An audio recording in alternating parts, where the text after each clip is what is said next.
নাহমাদহু ওয়া নুসাল্লি আলা রাসূলিহিল কারীম আম্মা বাদ বিসমিল্লাহির রহমানির রহিম। বাংলাদেশসহ সারা বিশ্বে থাকা আমার সাংস্কৃতিক কর্মী, দেশপ্রেমিক জনতা, জুলাই জনতা, সবাইকে আসসালামু আলাইকুম। কিছু জরুরি কথা বলছি। আমার সম্পূর্ণ কথাগুলো যারা রাজনীতি করেন বা রাজনীতি শিখবেন বা রাজনীতি জানেন না, শুনবেন। বন্ধুগণ, গেল ত্রয়োদশ নির্বাচন এবং সংরক্ষিত নারী এমপিদের বিষয়।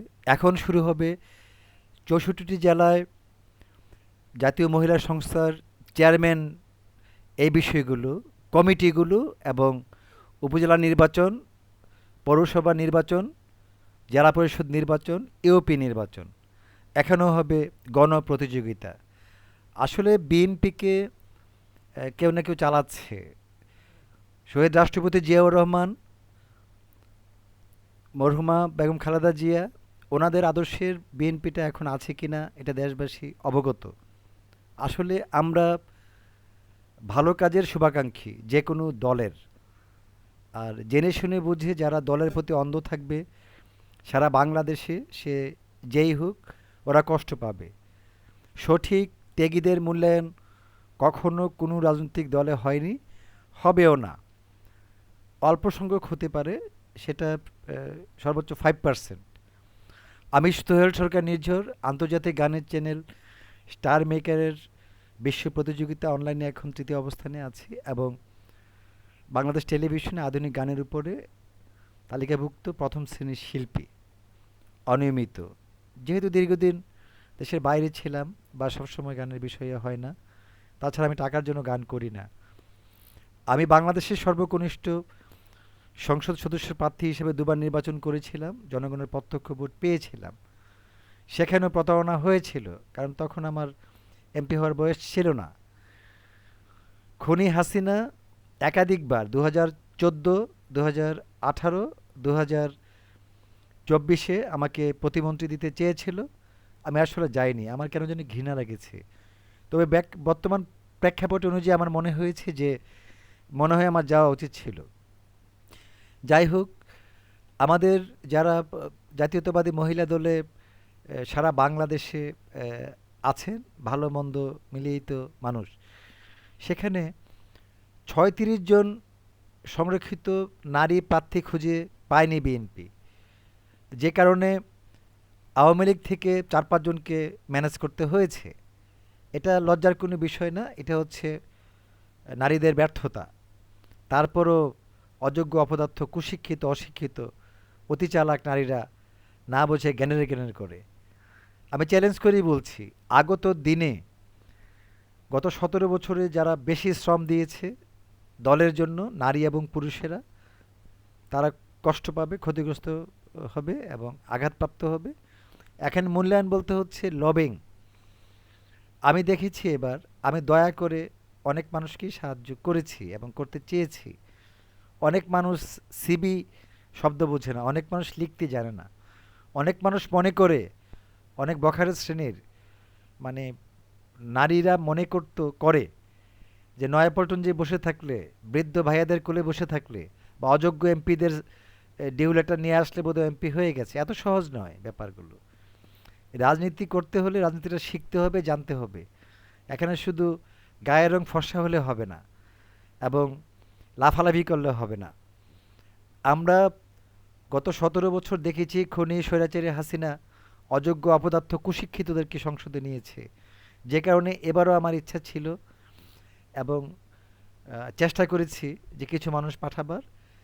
এর মধ্যে রংপুর বিভাগ, কুমিল্লা বিভাগে আমি প্রাধান্য দিয়েছিলাম বেশি। তো কুমিল্লাতে যে নারীরা প্রার্থী হয়েছে, সেখানে বেশিরভাগই ছিল ভাই গ্রুপ, ভাইয়ারা তাদেরকে এমপি বানিয়ে দিবে। একটাও হয়নি আল্লাহর রহমতে। ইতিহাসের মানে এই প্রথম কুমিল্লা উত্তর দক্ষিণে কোনো এমপি হয়নি। কেউ না কেউ নিশ্চয়ই বুঝিয়ে দিয়েছে ভাইয়া সাহেবদেরকে যে এত সহজ না, সেখানে অনেকেই আছে এক্স ওয়াই জেড, এত সহজ না। তো নারীদেরকে সচেতন হতে হবে। আগত দিনে যারা বিভিন্ন জেলায় নেতৃত্ব দিয়েছে, এখানেও পরিবর্তন আসবে। জাতীয় মহিলা সংস্থায় চেয়ারম্যান হওয়ার জন্য দৌড়ঝাঁপ শুরু হয়ে গেছে অলরেডি, সেখানেও একটা ব্যাপার আছে। অনেকে আমার নাম বিক্রি করে। ডক্টর মাহাদি আমিন আমার ভাগিনা হওয়ায় অনেকে আমার নাম বিক্রি করে, অথচ আজকে পর্যন্ত ক্ষমতা গ্রহণের পরে থেকে এখন পর্যন্ত আমি কখনোই মাহাদি আমিনকে কোনো মানুষের বিষয়ে বা কারো বিষয়ে কোনো সুপারিশ করিনি, এবং কখনো কোনো অপ্রয়োজনীয় আলোচনা হয়নি। এটা ফ্যামিলিগত বিষয়। ডক্টর মাহাদি আমিন ক্যামব্রিজ বিশ্ববিদ্যালয়ের শিক্ষক, আমার ভাগিনা শিল্পপতি রুহুল আমিনের ছেলে এবং মিনা আপার ছেলে। ব্যক্তিগত জীবনে তিনি বিএনপির চেয়ারম্যানের উপদেষ্টা এবং ৪টা মন্ত্রণালয়ের উপদেষ্টা, এবং বিএনপি যে প্রধানমন্ত্রীর কার্যালয়ের তিনি মুখপাত্র, এবং ইলেকশনেরও পরিচালনা কমিটির মুখপাত্র ছিলেন। এটা তার ব্যক্তিগত যোগ্যতা, ফ্যামিলিগত বিষয় অন্য। কিন্তু আমরা অপ্রয়োজনীয় অযোগ্য কোনো নারীর জন্য কখনো কোনো বিষয়ে কারো কাছে আমরা সুপারিশ করি না, করবও না। আর যদি মনে করতাম যে করব, সেটা দলের চেয়ারম্যানের কাছে সরাসরি বলার ক্ষমতা অধিকার আমি যে কোনো সময় রাখতাম এবং রাখি ইনশাল্লাহ। কারণ আমরা সবাই সবাইকে চিনি। আমার বাবা, আমি সাবেক রাষ্ট্রপতি, ৯ বছরের সফল রাষ্ট্রনায়ক পল্লীবন্ধু হুসেন মোহাম্মদ এরশাদের একমাত্র ধর্ম ছেলে। তিনিও ৯ বছর রাষ্ট্র ক্ষমতায় ছিলেন। আমি তো রাজনীতি করি নাই, দল করি নাই। অনেক মানুষকে সাহায্য করেছি নিঃস্বার্থভাবে। ছোট বাচ্চা অবস্থায় সাহায্য করেছি। আওয়ামী লীগের আমলেও স্বতন্ত্র অবস্থান থেকে অনেক মানুষকে সাহায্য করেছি। বিএনপির আমলেও অনেক মানুষকে নিঃস্বার্থভাবে সাহায্য করতেছি। এটা হচ্ছে মঙ্গলের জন্য, বাংলাদেশের মঙ্গলের জন্য। বিএনপি ক্ষমতায় আসার কথা ছিল না, জামায়াত বিরোধী দল হওয়ার কথা ছিল না, এনসিপির কিছু অযোগ্য লোক ৫-৬ জন এমপি হওয়ার কথা ছিল না। এদেশকে ৫৪ বছরের গোলামির থেকে মুক্তি করার জন্য, সংস্কার করার জন্য, সকল বিষয় ভালো রাখার জন্য দেশপ্রেমিক মানে সাধারণ ১৫০০ নাগরিক শহীদ হয়েছে, ২২,০০০ সাধারণ মানুষ পঙ্গু হয়েছে। কিন্তু গেম নিয়েছে অথর্ব কুলাঙ্গার সুদখোর ইউনুস এবং তার সাথে অপকর্মযুক্তি কিছু অপরাধী উপদেষ্টারা, যতগুলো ছিল সবগুলাই। আর মরেছে সাধারণ মানুষ, পঙ্গু হয়েছে সাধারণ মানুষ। ইউনুস দেশের ১২টা বাজিয়ে দিয়ে গেছে সুদখোর ইউনুস। এরপরে তৈরি হয়েছে এনসিপি। এনসিপিতে অনেক কুলাঙ্গার মহিলা পুরুষরা যারা ভিক্ষা করতো, ভাত খেতে পেত না, তারা অনেক অন্যায় অপকর্ম মব সৃষ্টি করেছে কেন্দ্রীয়ভাবে, জেলাভিত্তিক, উপজেলা ভিত্তিক। ওই মানসরূপী জানোয়ারগুলো ভাবছে তারা বাংলাদেশ মানে পেয়ে গেছে। সেখানে শত শত নারীরা ইজ্জত নষ্ট হয়েছে এনসিপিতে, যে হাজার হাজার মানুষের লেখাপড়া নষ্ট হয়েছে। মাঝখান থেকে আমার ১৫০০ ভাই বোন সেখানে সাধারণ নাগরিক, যারা কোনো এনসিপি করে না, যারা কোনো রাজনীতি জানতো না, তারা ভাবছিল যে দেশকে একটা সুন্দর অবস্থানে নিয়ে যাবে, দেশপ্রেমের প্রয়োজনে তারা শহীদ হয়েছে, পঙ্গু হয়েছে। অথচ গেমটা নিয়েছে জামাত, এনসিপি নামক মানে অপ্রয়োজনীয় দলের কিছু বখাটে ছেলে মেয়ে, এবং বিএনপি অলৌকিকভাবে সেখানে ক্ষমতায় এসে গেছে। আমি বিএনপির ভালো কাজের শুভাকাঙ্ক্ষী, যেহেতু সেখানে আমার আত্মীয় রয়েছে, আমার ভাগিনা ডক্টর মাহাদি আমিন রয়েছে, এবং আমার আপন তালুই শাহ মোফাজ্জল হোসেন কায়কুবা ধর্মমন্ত্রী তিনি রয়েছে। তো কাজে আমি, তাছাড়া আমাদের প্রতিবেশী বর্তমান বিএনপির চেয়ারম্যান প্রধানমন্ত্রী জনাব তারেক রহমানের মানে সহধর্মিণী, তিনি একজন ভালো মানুষ, জবেদা আপা। তারপর জনাব তারেক রহমান, ওনার সাথে আমার একাধিকবার দেখা হয়েছে তিনি বিদেশে যাওয়ার আগে। তো যাই হোক, তো আমরা ভালোটা চাই আসলে। খুনি হাসিনা দেশকে একটা ১২টা বাজিয়ে দিয়ে গেছে, লক্ষ হাজার কোটি টাকা চুরি করেছে। এরপরে ২ বছর মানে স্বৈরাচারী ইউনুস এবং তার দোসররা যে একটা অকল্যাণকর ডক্টর আসিফ নজরুল সহ, রিজওয়ানা হাসান সহ যতগুলা ছিল, প্রত্যেকটি ছিল অকল্যাণকর, একদম নিকৃষ্ট মানসিকতার। ৩টা অযোগ্য ছেলে গেছিল এনসিপির, এগুলো অকল্যাণকর। তো দেশের তো ১২টা বাজবেই। এখন যা হচ্ছে দেশে, এখন সঠিক মানুষ সঠিক মূল্যায়ন পাবে না। আর আমাদের চাওয়া পাওয়ার কিছু নাই, আমরা বুঝি সেটা। কারোর জন্য সুপারিশ করতে হলে আমরা চেষ্টা করি, কিন্তু সেটা হতে হবে চরিত্রবান, নীতিবান, আদর্শবান, যাদের কোনো ভাইয়া নাই, যাদের কোনো ডিউ লেটার আনার লোক নাই, তাদের জন্য আমরা চেষ্টা করি সুপারিশ করার। আগত দিনে করব ইনশাল্লাহ। আমরা চাই সঠিক স্বচ্ছ রাজনীতি, আমরা চাই স্বতন্ত্র রাজনীতি। সেটা যেই দল যখনই ক্ষমতায় আসুক, এতে আমাদের কোনো প্রভাব পড়বে না। আমরা পারিবারিকভাবে, ঐতিহাসিকভাবে জমিদার পরিবারের। আমার দাদু এমপি ছিল, চাচু এমপি ছিল, মামা ৬ বার এমপি ছিল, মন্ত্রী ছিল। আমার ফুপি ইডেন কলেজের প্রিন্সিপাল ছিলেন। আমার আরেক দাদু ঢাকা বিশ্ববিদ্যালয়ের ভাইস চ্যান্সেলর ছিলেন। আমার মা দার্শনিক, আমার বাবা বাংলাদেশের ফার্স্ট ক্লাস কন্ট্রাক্টর। আমি বাংলাদেশের সর্বকনিষ্ঠ সাবেক ২ বারের সংসদ সদস্য প্রার্থী। আমাদের এমপি মন্ত্রী এগুলো গুরুত্বপূর্ণ না। এমনিই ব্যক্তিগতভাবে যে কোনো জায়গায় মানে সঠিক প্রয়োজনে নীতি আদর্শ ঠিক রেখে ফোন দিলে কাজ হতে হবে। আর না হলে কেন হবে না সেটা আমাদেরকে লিখিত দিতে হবে। এইভাবে আমরা বড় হয়েছি। তো কাজেই খুনি হাসিনা ৩ বার আমাকে এমপি বানাতে চাইলেও, প্রতিমন্ত্রী বানাতে চাইলেও আমি সেটা রাজি হইনি। আমার ধর্মপিতা সাবেক রাষ্ট্রপতি হুসেন মোহাম্মদ এরশাদ আমাকে একাধিকবার এমপি বানাতে চেয়েছে। আমার জন্য লালমনিরহাটের সিট ছেড়ে দিয়েছিল এবং আমার জন্য রংপুর বিভাগের যে কোনো আসন ছেড়ে দিতে তিনি রাজি ছিল। ঢাকা ১০ আসন রাজি ছিল, কুমিল্লা ১, ২, ৩ রাজি ছিল। তা আমি তো করি নাই। এবারও তো আমাকে চেয়েছে। সর্বোচ্চ গুরুত্বপূর্ণ দলের এবার ছিল একপাক্ষিক নির্বাচন। শুধু বিএনপি, জামাত, এনসিপি পাতানো একটা নির্বাচন। তো এই নির্বাচনেও তো আমাকে এমপি হতে জোর তদবির করা হয়েছিল এবং জোর লবিং করা আমি তো হই নাই। আসিফ নামের, মাহমুদ সজীব নামের এক কুলাঙ্গার এখানে এমপি হতে চেয়েছিল, তাকে আমরা নকআউট করে দিয়েছি। এদের সমস্ত অযোগ্য লোক কেন এমপি হবে? এছাড়াও যে জামাতের যে লোকটা ছিল, জসিম নাকি যেন লোকটার নাম, এগুলো অযোগ্য ছিল, তাই হতে পারেনি।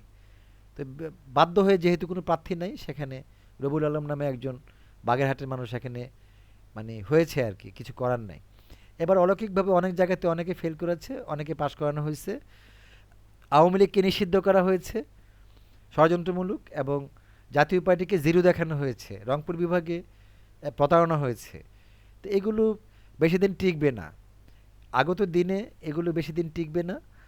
আমি ব্যক্তিগতভাবে বিএনপিতে থেকে যারা ভালো নারী পুরুষ আছে তাদের শুভাকাঙ্ক্ষী। কারণ সেখানে আমি চাই যে কিছু ভালো নারী নেতৃত্ব দেখ মহিলা দলে, কেন্দ্র থেকে শুরু করে জেলা ভিত্তিক কিছু ভালো নারী আসুক। এবার দেখেছি যোগ্যতা সম্পন্ন কোনো ভালো নারী আমি খুঁজে পাইনি। আমিও তো খুঁজেছি সারা বাংলাদেশে যেন কমপক্ষে ১০ জন মহিলাকে সেখানে যেভাবেই হোক তাদের যোগ্যতাগুলো তুলে ধরে সুপারিশের মাধ্যমে তাদেরকে যেন এমপি বানানো যায়। কিন্তু দুঃখজনক ঘটনা, নাই কেউ সেখানে। অতি পাকনা, অতি চালাক, চুলের আগাগোড়া জানে না, রাজনীতি শিখে নাই, বোঝে না, তারাও বলে তারা নাকি নেত্রী। এত সহজ নয় রাজনীতি, এত সহজ নয়। তা আল্লাহর রহমতে আমরা খুশি হয়েছি যে আমাদের সারা বাংলাদেশেই যেখানে এমপি হওয়া উচিত ছিল, বেশি পাকনামির কারণে তারা হতে পারে নাই। আগত দিনে যারা যেই কমিটিতে আছে অনেকেরই সেখানে মানে ডিমোশন হবে, বহিষ্কার হবে, এবং অনেক নতুনরা সেখানে স্থান পাবে যাদের পুষ্পদেবী নাই। এবং জাতীয় মহিলা সংস্থার চেয়ারম্যান হিসেবেও যারা আশা করে বসে আছেন, এত সহজ না, সেখানে যোগ্যতা সম্পন্ন মানুষরাই যাবেন আমরা আশা করি, দোয়া করি। উপজেলা মহিলা ভাইস চেয়ারম্যানের বিষয়ে দৌড়ঝাঁপ শুরু হয়েছে, সেখানেও যোগ্য মানুষরাই যাবে। কোনো অযোগ্য এমপিদের বান্ধবীরা যাবে না, যেতে পারবে না ইনশাল্লাহ। কারণ জনগণ জেনে গেছে, বুঝে গেছে যে কাকে কখন আনতে হবে। আমার কথা হচ্ছে যে রাজনীতি করতে হলে রাজনীতিটাকে শিখতে হবে, এটা পৃথিবীর একটা নিয়ম। এবং বাংলাদেশের শ্রেষ্ঠ অর্জন হচ্ছে রাজনীতির শিক্ষা। ব্যাটাবাজি করলে, একাধিক পুরুষের সাথে কথা বললে, চোর বদমাশের সাথে বন্ধুত্ব করলে, খারাপ কাজে যুক্ত থাকলে, অন্যায় অপরাধে যুক্ত থাকলে, ঝগড়া বিবাদে যুক্ত থাকলে এই ধরনের নারীরা কখনো নেত্রী হতে পারেনি, পারবেও না। রাস্তাঘাটে চিল্লাচিল্লি করতে পারবে, ঝগড়াঝাটি করতে পারবে, নিজেকে নেত্রী পরিচয় দিতে পারবে, কাজের বেলা জেরো। আর কে কাকে পোষ দিবে? অলৌকিকভাবে অনেক অযোগ্য মানুষ এবার এমপি হয়েছে, অলৌকিকভাবে। তারা কিভাবে মহিলাদেরকে এমপি বানাবে? অথচ অনেক গুরুত্বপূর্ণ লোক তো এমপি হয়েছে, যাদের কেউ নাই তারাও কিন্তু এমপি হয়েছে। চাঁদপুরের রাশেদা হীরা, তিনি আগে ২ বার ছিল, তিনি কিন্তু হয়েছে। এবং অনেক অসহায় মানুষও কিন্তু হয়েছে, অনেক যোগ্য মানুষও হয়েছে। আমরা বিবারিয়াতে কোনো ভালো প্রার্থী দেখি নাই মহিলা দলের বা বিএনপির। আমরা কুমিল্লা উত্তর দক্ষিণে কোনো ভালো নারী নেত্রী দেখি নাই, তাই সেখানে হয় নাই। আমরা লালমনিরহাটে দেখি নাই, আমরা বিভিন্ন জায়গায় দেখি নাই, গাইবান্ধায় দেখি নাই। অর্থাৎ দেখলে মনে করতাম যে বোধহয় কেউ আছে। তো এই হলো মানে মহিলা দলের বিএনপির রাজনীতি। আমি গত ১৭ বছর দেখেছি শত শত নারী কর্মীরা তারা ঢাকাতে এসে বিভিন্ন জেলা থেকে খেতে পারতো না, থাকার জায়গা পেতো না, সাহায্য করেছে নিঃস্বার্থভাবে। আমার মনে হয়েছে তাদেরকে সাহায্য করা দরকার, বাঁচানো দরকার। তখন খুনি হাসিনা মানুষকে অত্যাচার করতে বিএনপি সব পলাতক ছিল। বিএনপি হয়তো এটা ভুলে গেছে। সেই মানবিক সেন্সে আমি তাদেরকে সাহায্য করি, এখনও করি, এবারও করেছি, জাতীয় সংসদেও করেছি, উপজেলায় করব, সব কিছুতেই করব। যারা ভালো, যারা জ্ঞানী, যারা সময়ের মূল্যায়ন বোঝে, যারা চরিত্রহীনা না, যারা চরিত্রবান, নীতিবান, আদর্শবান, আমার অবস্থান থেকে আমি করব। আমাদের নিজেদের পারিবারিক অনেক মানুষকে এমপি হতে বলেছিল এবার, কিন্তু আমার পরিবারের কেউ যায়নি সেখানে। মা বোন বা আত্মীয় স্বজন প্রিয়জন কেউ যায়নি। আমাদের তো ব্যক্তিগতভাবে অনেকে আছে। আমার ভালো লেগেছে যে শয়তান শ্রেণীর মহিলা যারা একটাও হতে পারে নাই। তবে কিছু ভুল বিচার হয়েছে, যেমন নিতাই রায় চৌধুরীকে মন্ত্রী বানানো হয়েছে, তারপর ওই যে গয়েশ্বরচন্দ্র রায় এমপি হয়েছে, ওই ফ্যামিলির নিপুণ রায় হওয়া কী দরকার ছিল? বা যারা আগে হয়েছে এমপি মহিলা, তারাকে হওয়া কী দরকার ছিল? এটা আমার কাছে ভালো লাগে নাই। তো এটা তো আর আমার বিষয় না। সেখানে ভালো প্রার্থী থাকলে আমরা নিশ্চয়ই চেষ্টা করতাম। এই হচ্ছে ব্যাপার। কুলাঙ্গার সুদখোর ইউনূস বাংলাদেশকে অনেক তার দোসরদের সাথে নিয়ে, অযোগ্য উপদেষ্টাদের সাথে নিয়ে তাদের আখের গুছিয়েছে। অনেক ধনী হয়েছে এই কুলাঙ্গারগুলা। সুদখোর ইউনূসের হাজার কোটি টাকা মাফ হয়েছে, কিন্তু আমার ১,৫০০ সাধারণ ভাই বোন শহীদ হয়েছে, ২২,০০০ পঙ্গু হয়েছে। এটা একটা যুদ্ধ ছিল। ১৯৭১ সালে পশ্চিম পাকিস্তানের বিরুদ্ধে পূর্ব পাকিস্তান আমরা যুদ্ধ করেছিলাম। আমাদের বাবার উত্তরসূরিরা, মুরব্বীরা। ঠিক ২০২৪-এর মানে জুলাই অভ্যুত্থানে আরেকটা যুদ্ধ হয়েছে। এটা হচ্ছে গৃহযুদ্ধ। স্বৈরাচারী খুনি হাসিনার বিরুদ্ধে সারা বাংলাদেশের সাধারণ নাগরিক যুদ্ধ করেছে। তো এই যুদ্ধে এখন যা চলছে এগুলো দিস ইজ ভেরি ব্যাড। আমরা এগুলোকে ঘৃণা করি। আমরা চাই দেশ সুন্দর থাকুক। ব্যক্তিগতভাবে বিএনপির চেয়ারম্যান, প্রধানমন্ত্রী জনাব তারেক রহমানকে আমি খুব পছন্দ করি। আমরা পাশাপাশি, তিনি লন্ডনে ছিলেন, আমি ইউরোপে ছিলাম, ইতালিতে, এবং আমরা অনেকবার দেখা হয়েছে। একজন মেধাবী মানুষ, ভালো মানুষ। কারণ তিনি ১৭ বছর পরে বাংলাদেশে বিমান থেকে নেমেই বলেছিল উই হ্যাভ এ প্ল্যান। অত্যন্ত সুন্দর বাক্য এবং সাকসেস। এই জন্য ওনাকে আমার পছন্দ। ঠিক শেখ হাসিনাও বাংলাদেশের মানুষের মানসিকতা বুঝত। তিনি ছিল যোগ্য বাংলাদেশের মানুষের জন্য, অথর্ব জাতি, কুশিক্ষিত জাতি। তো তাদের জন্য তিনি ঠিক ছিল। তো এখন যা চলছে, পাতানো, সংসদকে বানানো হয়ে ফেলতেছে কেমন যেন গরু বাজারের মতো একটা অবস্থা। সেখানে হাসাহাসি হয়। এনসিপির ছেলেরা তাদের মানে গাড়ি চায়, টাকা চায়, বাড়ি চায়, হ্যাঁ, বিএনপির লোকদের কাছে। মানে কত দুঃখজনক ঘটনা। তো এই লোকগুলা, এই গরিব মানুষের সন্তানগুলো আসলে সংসদে কেন গেছে? এই যে ছেলেগুলো আমাদের মারা গেল, ১৫০০ ছেলে, ২২,০০০ ছেলে পঙ্গু হলো, আর তাদের এই ৬ জনের জন্য তো এটা হয় নাই। কত কুলাঙ্গার, মানে বুদ্ধিহীন হলে মানুষ এগুলো করে। সংসদে তাদের বাবার সংসদ মনে করেছে তারা। কিছু গুরুত্বপূর্ণ মানুষ থাকলেও সেখানে বেশিরভাগই অযোগ্য মানুষ আছে সংসদে, আমার এটা বিশ্বাস। তাদেরকে দেখলেই ঘৃণা লাগে। আপনারা বলতে পারেন প্রিয় দেশবাসী, বাংলাদেশ সহ সারা বিশ্বে, যে আমি গেলাম না কেন? আমি আসলে কার জন্য যাব? কোন দলের হয়ে যাব? কার জন্য যাব? আমাকে তো আগেই যেতে পারতাম। যদি কখনো সেই পরিবেশ সৃষ্টি হয়, সকল দলের অংশগ্রহণ। এবারও তো হাসিনা মার্কা নির্বাচনই হয়েছে। হাসিনা আওয়ামী লীগ এবং জাতীয় পার্টিকে নিয়ে গরুবাজারে নির্বাচন করত, হ্যাঁ, পাতানো নির্বাচন করত। এবার হয়েছে বিএনপি, জামাত আর ৫-৬টা রেখেছে এনসিপির। এই একটা পাতানো নির্বাচনের মধ্যে সবচেয়ে দুঃখ লাগে বিএনপিতে কী চলছে এসব। রাজশাহীতে দেখলাম এক ইউনিয়নের বিএনপির অযোগ্য অপদার্থ কুলাঙ্গার এক শিক্ষিকাকে জুতাপেটা করছে, এক কুলাঙ্গার ওসির সামনে, এক কুলাঙ্গার প্রিন্সিপালের সামনে। আমি তাদের প্রত্যেককে বিচার আওতায় আনার জন্য আহ্বান করছি। তাদেরকে ঘৃণা করি, তাদেরকে অবশ্যই বিচার আওতায় আনতে হবে, অবশ্যই আনতে হবে। এবং দেখলাম ঢাকা বিশ্ববিদ্যালয়ে ছাত্রদলের পরিচয়ে কিছু কুলাঙ্গার সেখানে শিবিরের ছাত্রদের সাথে গ্যাঞ্জাম করছে। এই কুলাঙ্গারদের জন্য তো হাসিনার লোকজন আবার বাংলাদেশে আসার সুযোগ পাবে। এগুলো বন্ধ হওয়া উচিত। যারা সন্ত্রাস, দুর্নীতি, চাঁদাবাজি করে, ওই সমস্ত চোর, বাটপার, গুন্ডা, বদমাইশদেরকে গ্রেফতারের আওতায় আনার জন্য আমি আহ্বান করছি। সে বিএনপি বহু কষ্ট পাইছে গত ১৭ বছর, তাদের অনেক মানুষ ক্ষতিগ্রস্ত হয়েছে। তো এই ধরনের চোর, বাটপার, বদমাইশ যারা যারা মারামারি করে, কাটাকাটি করে, সন্ত্রাস সৃষ্টি করে ওই ধরনের মহিলা পুরুষদেরকে অবশ্যই বিচার আওতায় আনতে হবে, অবশ্যই আওতায় আনতে হবে।